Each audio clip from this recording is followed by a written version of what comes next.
আসসালামু আলাইকুম গাইস, কেমন আছেন? আশা করি অনেক অনেক ভালো আছেন। আজকে আমরা শসা গাজর দিয়ে একটা সালাদের রেসিপি শিখব।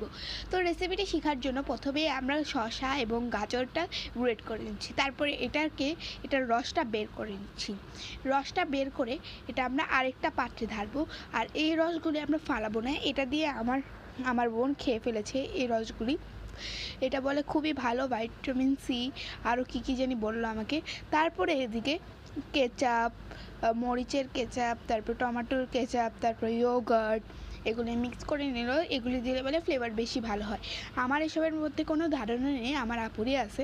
তারপরে এটা পেতে জিরার গুঁড়া ও স্পেসিফিকলি কী জানি চাট মশলা ঢালে, কিন্তু আজকে চাট মশলা ছিল না ঘরে, দেখে ওর জিরার গুঁড়াও ঢাললো শুধু, আর লবণ লাগলো। এবার এটাকে ঝাঁকানাকা করে মিক্স করবো, কারণ যে আজকে এই সালাডটা আমি রিভিউ দেবো, কারণ যে আমি এসব খাই না, কিন্তু তাও আজকে